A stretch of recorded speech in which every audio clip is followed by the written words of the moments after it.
secara kasat mata kita, keluarga kita, masyarakat di kampung kita, mereka tenggelam dalam comberan-comberan dosa. Tapi sebagian tidak merasa melakukan dosa. Jamaah, ada sebuah dosa yang lebih dahsyat daripada berzina. Kalau orang tua mendapati anaknya berzina, maka anak yakin dia akan melakukan tindakan yang sangat keras sekali. Lebih dahsyat daripada mencuri, daripada narkoba, daripada merampok. Tapi banyak di antara kita merasa itu suatu hal yang remeh. Dosa apa? Dosa meninggalkan sholat. Cukup sebagai bukti besarnya dosa orang yang meninggalkan sholat, keislaman orang itu diperselisihkan oleh para ulama. Seorang menculik muslim mungkin, minum khamar mungkin, tapi muslim gak sholat diperselisihkan keislamannya. Bahkan sebagian ulama berpendapat dia sudah kafir,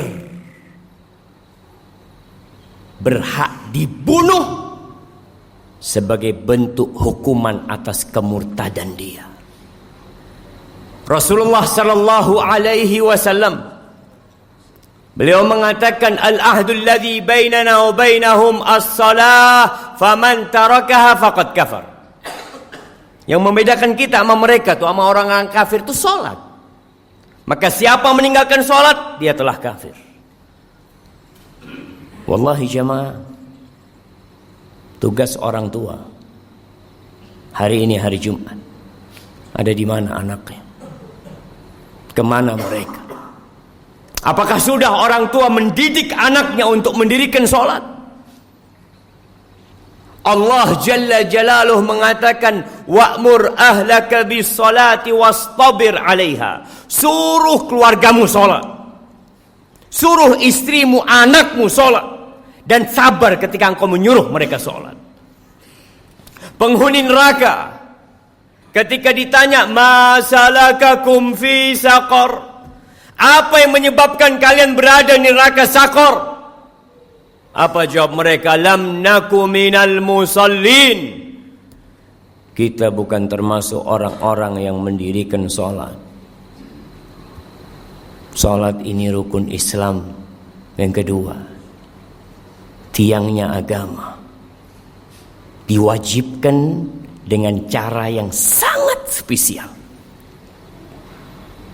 Allah mewajibkan sholat kepada kita tidak melalui Jibril kemudian disampaikan kepada Nabi Muhammad SAW. Nabi sendiri berangkat menuju ke langit yang paling tinggi dan menerima perintah sholat. Lalu sebagian kita meremehkan sholat yang 5 waktu, merasa udah jadi orang baik karena dia tidak berzina, dia tidak main judi, dia tidak minum khamar, tapi dia tidak sholat. Istrinya gak sholat, anaknya gak sholat, dia biarkan semua itu. Ahibati fillah, berapa banyak orang yang keluar rumah jalan kaki, naik motor, pulang sudah ditandu. Berapa banyak di antara kita yang ketika mau keluar rumah dia pasang kancingnya sendiri, kemudian sampai rumah yang membukakan kancingnya orang yang memandikan jenazahnya. Sampai kapan kita akan melakukan kemaksiatan ini, melihat kemungkaran ini terjadi? Allah membuka pintu tobatnya lebar-lebar. Allah mengatakan, walaisatit taubatu lilladzina ya'maluna as-sayyi'at hatta idza hadara ahadahumul maut qala inni tubtul an. Tobat itu tidak diberikan kepada pelaku-pelaku kemaksiatan yang nunggu datangnya ajal. Ketika datang kematian kepadanya, ini tubtul an, sekarang aku tobat. Nggak ada. Wallahi jamaah, kita hanya punya kesempatan satu kali dalam kehidupan ini. Ketika ajal tiba, engkau hanya bisa menangis, menyesal, berteriak, karena mendapatkan siksaan yang pedih dari Allah Jalla Jalaluhu. Lihat kewajiban sholat ini. Orang dalam kondisi sakit tetap wajib sholat. Bagaimana dia tidak bisa berwudu? Tayamum. Dia nggak bisa tayamum, ditayamumi. Bagaimana kondisi tubuhnya penuh dengan najis? Bersihkan. Karena ada orang-orang ketika sakit masuk rumah sakit, sepekan, 2 pekan, sebulan tidak sholat. Keluarganya tidak mempedulikan sholatnya dia. Keluar. Sebagian mengatakan, nanti kalau saya sembuh saya akan sholat. Siapa yang menjamin engkau keluar dari rumah sakit sembuh?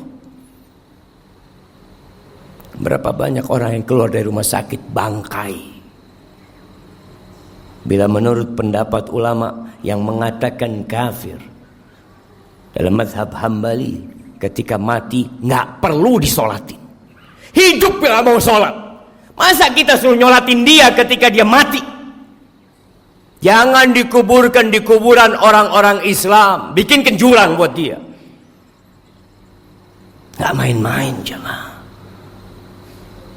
Maka siapa yang pernah meninggalkan sholat, segera tobat. Yang punya keluarga belum sholat, tapi merasa jadi orang baik, pagi berangkat, jujur orangnya Pak Ustaz, jujur, nggak sholat, dia tidak jujur sama Allah Jalla Jalaluhu. Ahibati fillah, Rasulullah sallallahu alaihi wasallam yang dijamin masuk surga, beliau itu dalam sehari berapa rakaat sholat? Yang wajib 17 rakaat. Ditambah lagi 11 rakaat sholat tahajud beliau. Ditambah lagi 12 rakaat sholat rawatib beliau. 40 rakaat jamaah. Lalu kita yang banyak dosa meremehkan urusan sholat ini. Pelajari yang sudah sholat, apakah sholat dia sudah benar apa belum? Jangan sampai kita capek lelah sholat, akhirnya tidak diterima. Kata Rasul sallallahu alaihi wasallam, "Innar rajula la yusalli salata 60 sana." Ada orang yang salat selama 60 tahun dia salat, walam tuqbal lahu shalah. Satu pun salatnya enggak ada yang diterima. Yutimmu ruku'ahu wa la yutimmu sujudahu. Yutimmu sujudahu wa la yutimmu ruku'ahu. Salatnya asal-asalan. Sujudnya sempurna, rukuknya enggak sempurna. Rukuknya sempurna, sujudnya enggak sempurna. Yang penting saya sholat. Lah. Di surat Al-Ma'un Allah katakan fawailul lil musallin. Celaka orang-orang yang sholat. Apalagi yang tidak sholat. Karena ada orang yang sholat tapi dia riya. Tapi dia tidak peduli dengan waktunya. Tidak peduli dengan rukun dan syaratnya. Haibati fillah, Allah mengatakan hafidhu ala salawat was salatil wusta wa qumu lillahi qanitin. Jagalah salat-salat kalian, khususnya salat yang pertengahan, salat asar. Dan berdirilah beribadah dalam kondisi tunduk penuh kekhusyuan kepada Allah Jalla Jalaluhu.